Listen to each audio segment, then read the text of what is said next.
Engele wat in aksie kom en dan sulke dinge doen, en dan ons deur sulke dinge vat, en ons weet dit nie eers nie. Want die woord sê, die engele is sy dienende geeste wat hy opdrag gee aangaande die wat die saligheid gaan beerwe. Wie gaan dit wees as ons? So hy gee sy engele opdrag aangaande ons, om wat ook al en hoedanigheid ook al in aksie te kom en ons te beskerm. En dis wat gebeur het, Adel. Daai was engele wat jou deur daai ding gevat het, wat daai voertuig beskerm het, en ons eer die Here daarvoor. Kom ons sit net so aan bid ons saam, en ons berei ons harte voor om ontvanklik te wees vir die woord. Vader, baie dankie dat ons U naam kan groot maak en U naam kan loof en prys, maar baie dankie ook dat ons aan U woord, die tafel van U woord kan sit, want ons het nodig om elke dag U woord deel van ons lewe te maak, want ons kan nie sonder U woord gaan nie. Ons lewe nie van brood alleen nie, maar van elke woord wat uit U mond uitgaan. En U gee ons daaglikse brood. Daarom het ons daaglikse woord nodig. Op hierdie stadium, Here, wil ons ook bid vir ons land, die sensitiwiteit wat nou in ons land aan die gang is. Ons wil vra dat in die geesteswêreld, dat U vir ons sal stry, dat ons in hierdie land U hand sal sien in beweging kom en vir ons beskerm en vir ons voorsien en vir ons groot deurbrake, reuse deurbrake gee wat net U alleen kan gee. En as jy saam met my dit glo, sê saam met my amen.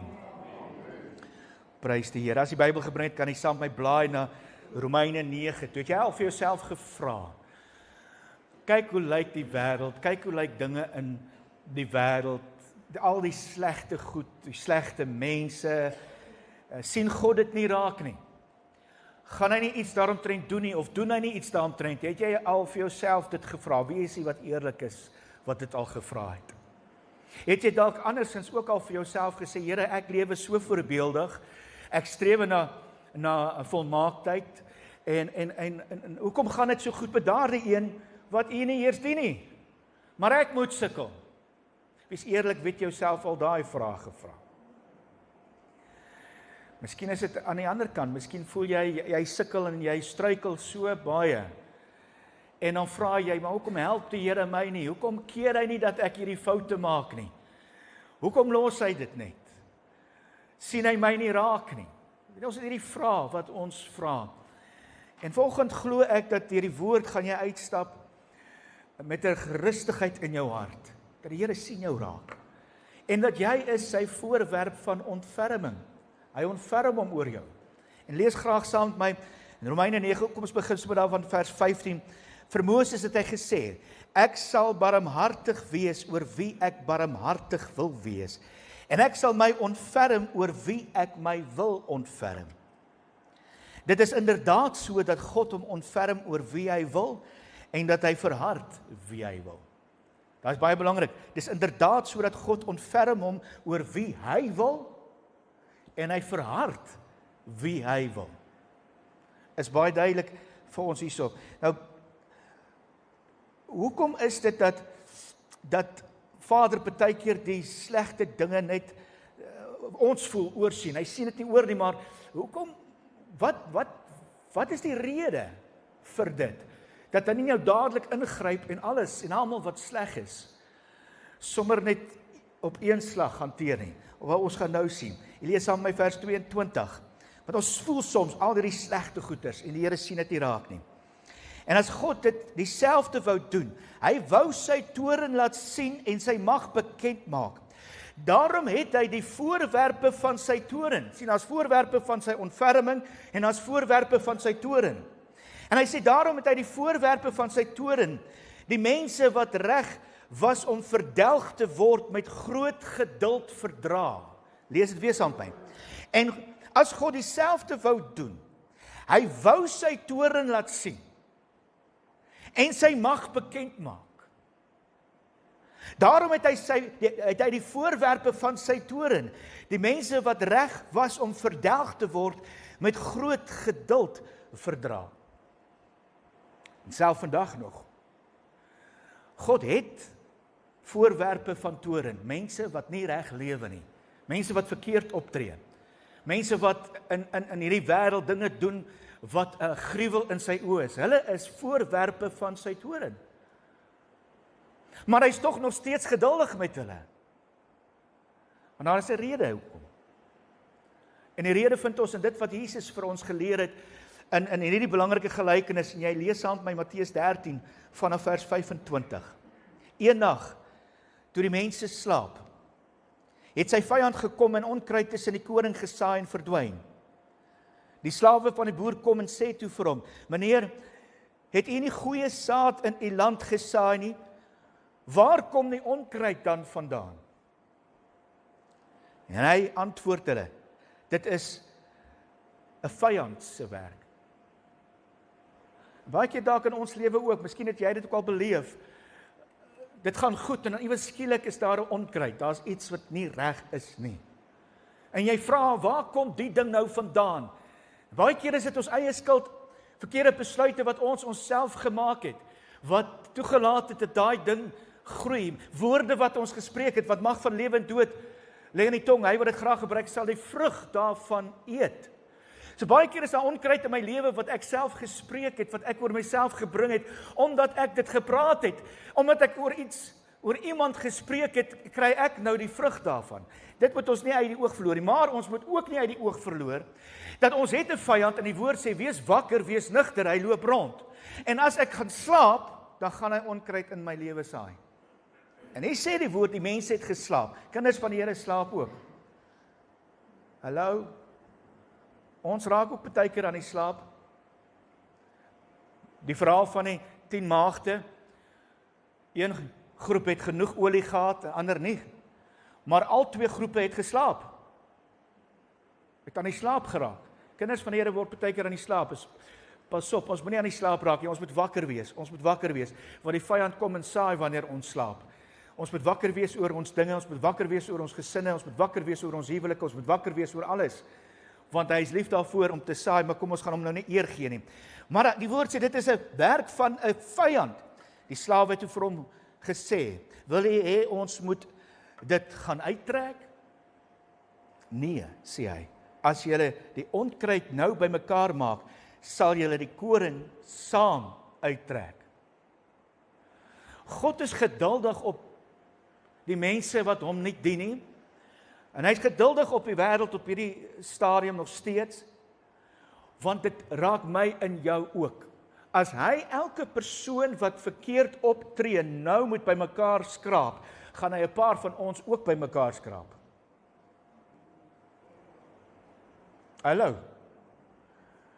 Tensy jy 'n perfekte, sondelose mens is, steek vir my jou hand op, want jy sal die enigste koringhaar wees wat bly. Kan ek sien, is hier sulke voorbeeldige mense wat geen foute van geen aard maak nie? Is hier iemand? Want sou dit wees, dan kon jy vorentoe kom, hierdie mikrofoon vat en woordeel, want ek is dit nie eers nie. Ek is dit nie eers nie. Vader is geduldig met sy voorwerpe van toorn, ter wille van sy voorwerpe van ontferming. Wie is hierdie voorwerpe van ontferming dan? Want as hy in die eerste plek moet ek en jy besef, dat God is God, hy maak besluite soos hy wil. Hy besluit oor wie sal hy homself ontferm, en oor wie hy hom nie sal ontferm nie. Hy besluit hoe lank hy geduldig gaan wees, en wanneer gaan hy sê, genoeg is genoeg. Dis vir hom om te besluit, nie vir ons om hom te versoek, of om aan te beveel, of vir hom 'n voorstel te stel, en te sê, Here, daardie man, ek dink dis nou tyd dat u hom uitsorteer. Dis nie vir my en jou nie.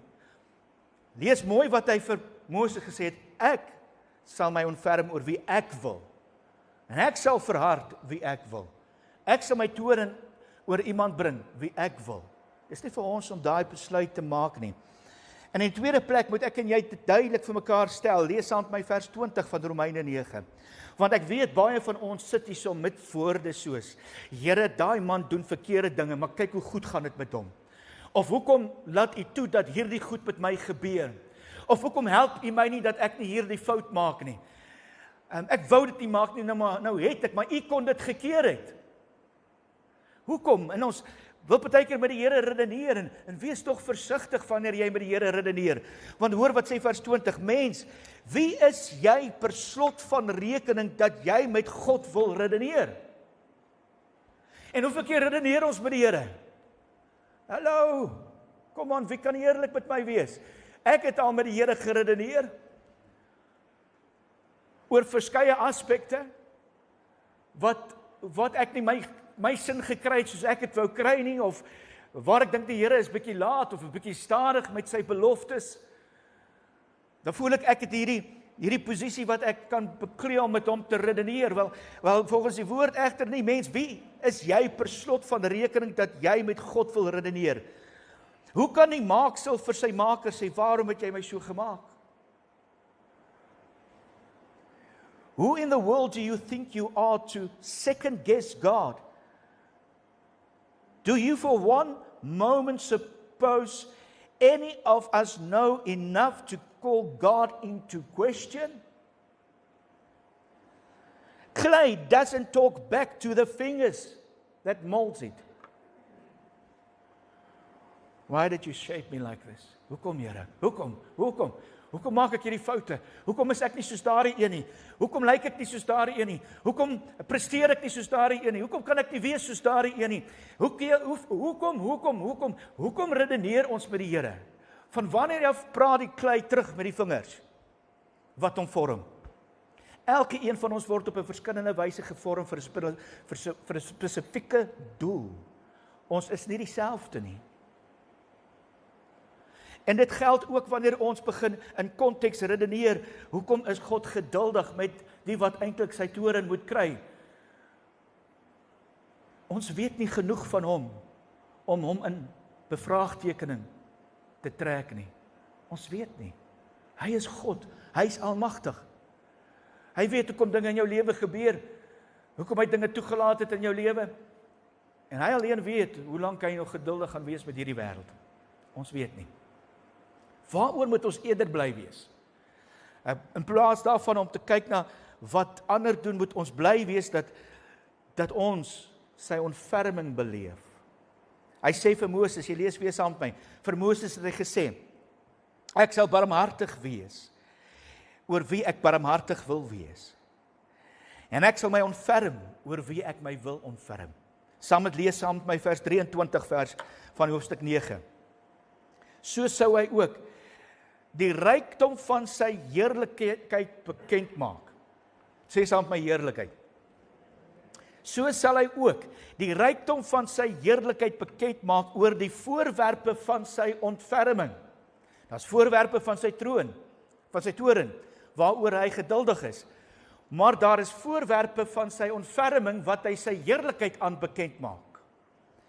So sal hy sy heerlikheid bekend maak aan die voorwerpe van sy ontferming, die mense wat hy van tevore voorberei het om aan sy heerlikheid deel te hê. 2 keer in hierdie vers staan daar heerlikheid en dit word gekoppel aan ontferming. Want toe God vir Moses gesê het, ek sal my ontferm oor wie ek my wil ontferm. Kom ons spring so toe na daai gebeurtenis waar dit gebeur het. Sal hy saam met my lees saam met my Eksodus 33 vers 18. Daarop vra Moses vir die Here, laat my tog u heerlikheid sien. Laat my tog u heerlikheid sien. En wat was Vader se reaksie op hierdie versoek? Maar hy antwoord, ek sal my majesteit, ja my heerlikheid, by jou laat verbygaan en voor jou die naam van die Here uitroep. Maar ek sal genadig wees oor wie ek genadig wil wees en my ontferm oor wie ek my wil ontferm. Jy sien, genade en ontferming vorm deel van God se heerlikheid. Kan jy dit sien? Hy sê, ek sal my heerlikheid by jou verby laat gaan, ek sal my majesteit by jou verby laat gaan, maar weet dit, ek is genadig oor wie ek genadig wil wees, en ek ontferm my oor wie ek my wil ontferm. Kom ons spring weer terug na Romeine 9:23, so sou hy ook die rykdom van sy heerlikheid bekend maak aan die voorwerpe van sy ontferming. Wie is hierdie voorwerpe van ontferming? Die konteks sê vir ons, jy lees saam met my, Ons lees weer. So sou hy die rykdom van sy heerlikheid bekend maak oor die voorwerpe van sy ontferming, die mense wat hy van tevore voorberei het om aan sy heerlikheid deel te hê. Wie is hulle? Vers 24. En onder hulle is ook ons. Onder hulle is ook ons. En ek sê dit vandag nog steeds, onder hulle is dit ook ons. Wat God se voorwerpe van ontferming is. Jy is sy voorwerp van ontferming. Hy bewys jou genade omdat hy wil. Hy ontferm hom oor jou omdat hy wil.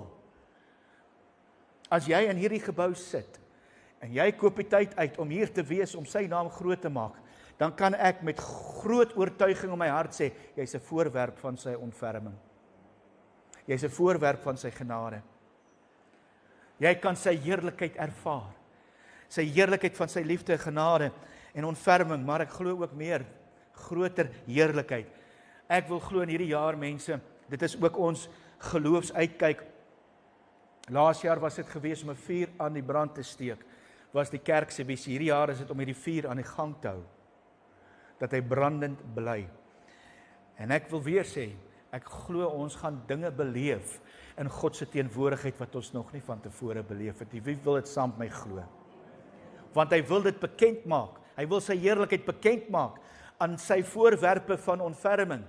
Die wat van sy genade afhanklik is, wil hy sy heerlikheid bekend maak. Hy wil hê jy moet hom ervaar.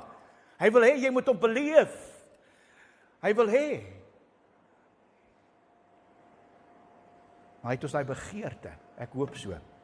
En onder hulle ons ook, want hy het nie net uit Jode nie, maar ook uit ander nasies geroep het. En in plaas daarvan dat hulle gesê het, julle is nie my volk nie, sal hulle geroep word om kinders van die lewende God te wees. Kan ek sien by wys van hand opsteek. Wie glo en bely jy's 'n kind van die Here? Steek op jou hand. Dan is jy 'n voorwerp van sy ontferming. Dan is jy 'n voorwerp van sy ontferming. En dit is waaroor ons moet bly wees. Hallo? Ek dink terug aan wat met die disippels gebeur het in Lukas 10 vers 20. Jy onthou dit, hy stuur hulle 2 uit en hulle bestraf die duiwels en al die slegte duiwels luister na hulle en gaan uit en hulle is baie opgewonde. Kyk, hulle is baie bly dat hulle hierdie slegte geeste kan aanspreek.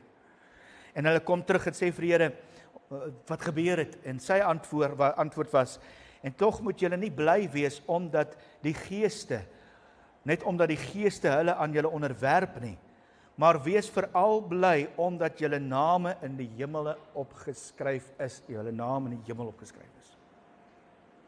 Mense, ons moet ons nie verlekker wanneer dit die slegte aangespreek is en die slegte word gestraf nie. Dis nie waar ons blydskap moet lê nie. Weet jy, inteendeel, wanneer die slegte gestraf word, moet ons eintlik hartseer voel. Want hulle kon gered geword het. Ek hoop van harte dat ons as kinders van die Here het nie 'n gees in ons, want dit is nie die gees van die Here nie, om ons te verlekker wanneer 'n persoon wat verkeerd doen, gestraf word nie.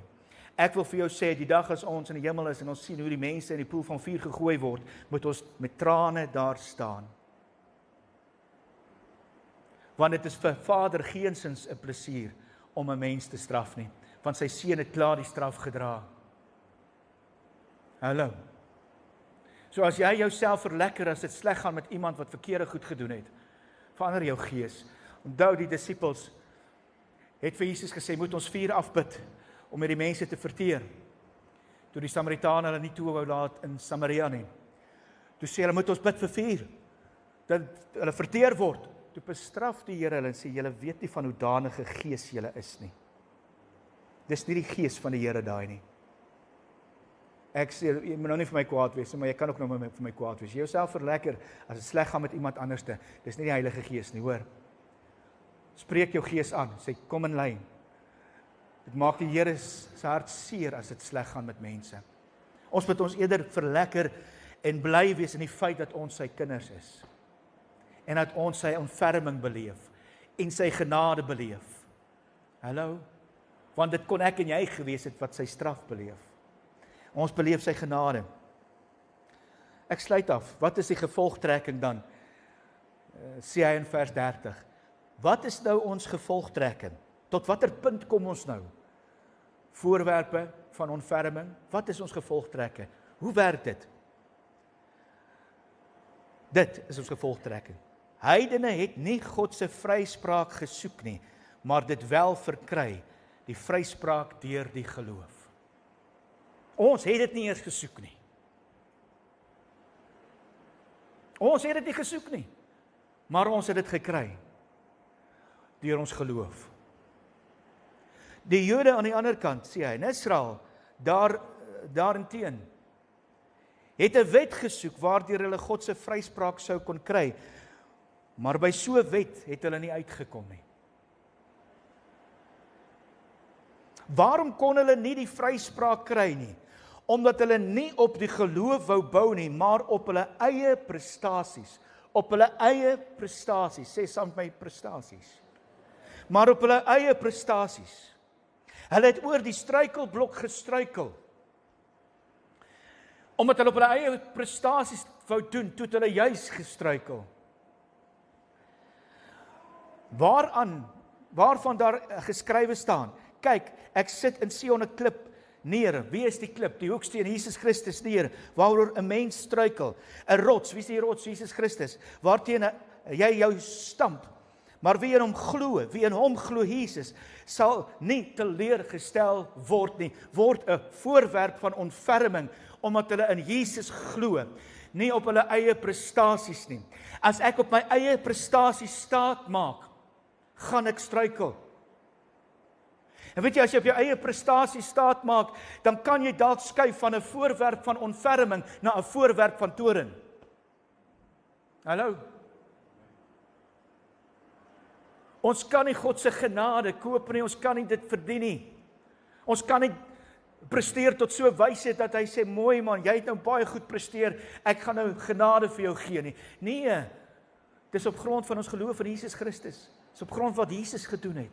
Nie wat ek en jy gedoen het. Dis op grond van sy, as ek kan sê, prestasie, om gehoorsaam te wees tot aan die dood.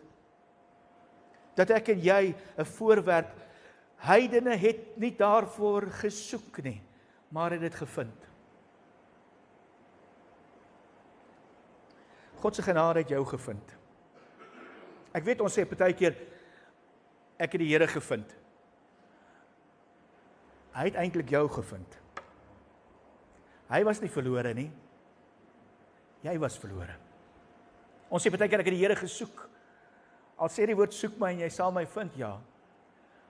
Maar hy het eintlik jou ook gevind. Dink jy dit was toeval, daai dag wat iemand met jou gepraat het? Of daai dag wat jy na 'n boodskap op die foon geluister het? Of daardie dag vir die oueres wat jy dalk op die radio 'n boodskap geluister het en jy het jou saak by die Here reggemaak? Dink jy dit was vir 'n oomblik toeval geweest, dat dit was jou prestasie wat God gevind het? Nee, hy het 'n afspraak met jou gehad en hy het jou gevind. Ons het nie vir sy vryspraak gesoek nie, maar ons het dit gevind. Hy sluit af in die volgende woorde, waarvan daar geskrywe staan, kyk, ek sit in Sion 'n klip neer, waaroor 'n mens struikel, 'n rots waarteen hy sy voet stamp, maar wie in hom glo, sal nie teleurgestel word nie. Sluit jou ook, weet jy glo in die Here Jesus Christus. Maar as jy dalk, as hier 'n persoon is, wat nog op eie prestasie bou, wat nog glo dat jou prestasie en jou werke moet van so 'n aard wees dat dit God beïndruk, dat jy sy genade verdien, dan gaan ek vra dat jy daar, net waar jy is, net vir 'n oomblik stil word en vir jouself sê, gaan jy dit regtig regkry? Kan jy dit regtig by jouself regkry? En dan gaan ek jou vra om vir die Here te sê, wees my genadig. Help my deur die genade. Maar ek gaan nie my eie krag dit regkry nie. Vader, ek staan voor U met absolute eerlikheid en opregtheid.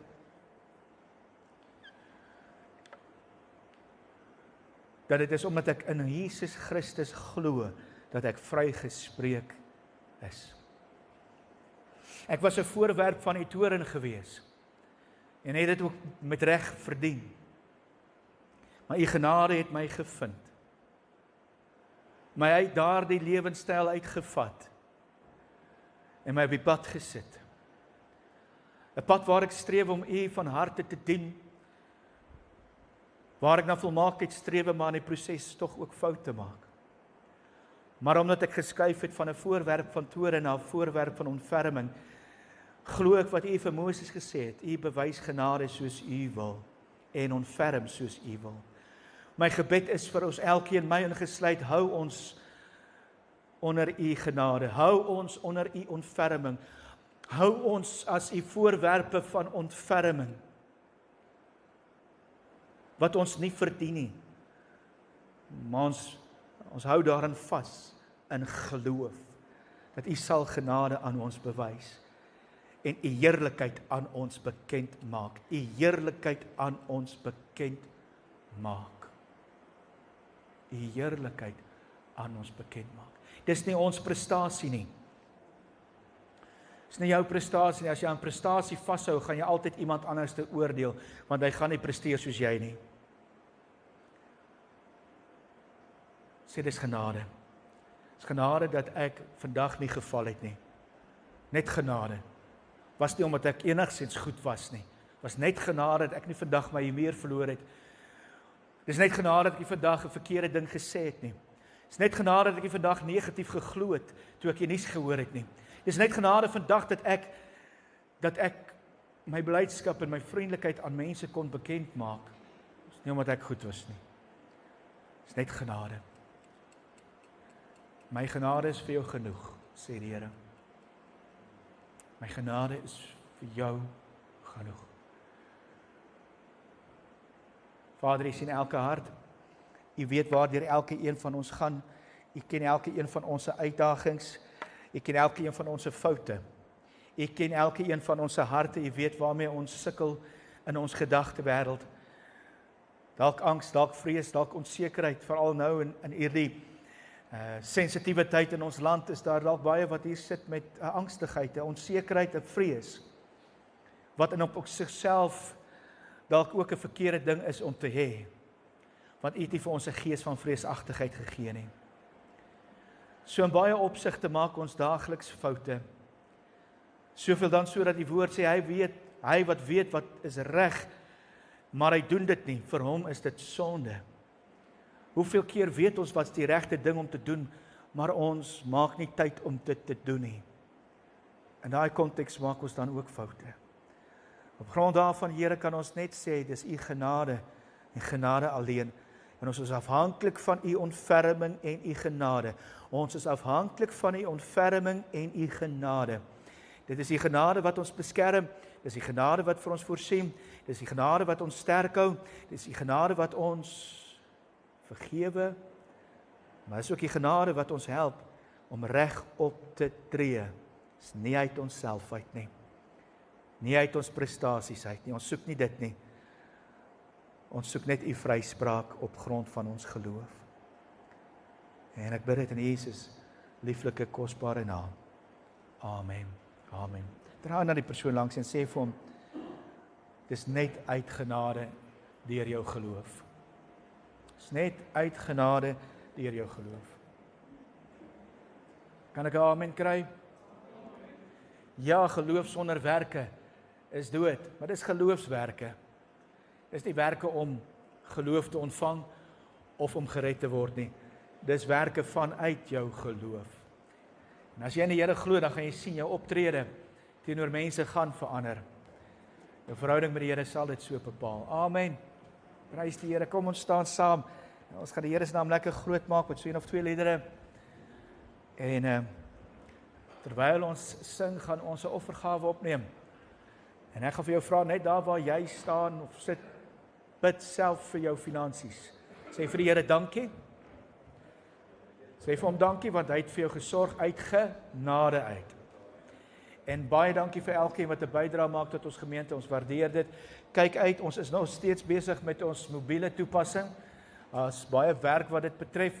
So ek weet ek het gesê hy sal dalk gister vrygestel word, maar daar's nog heel wat werk. So kyk uit, ons sal die wat is die Afrikaans vir link, die koneksie of die koppeling sal ons vir jou aanstuur, dan kan jy ons gemeente se eie mobiele toepassing aflaai.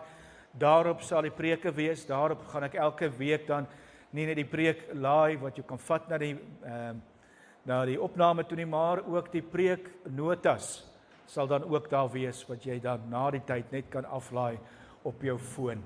Baie dankie Here dat ons hierdie offergawe tot eer van U naam kan opneem. Dit is deur U genade en U genade alleen. En ons loof U en ons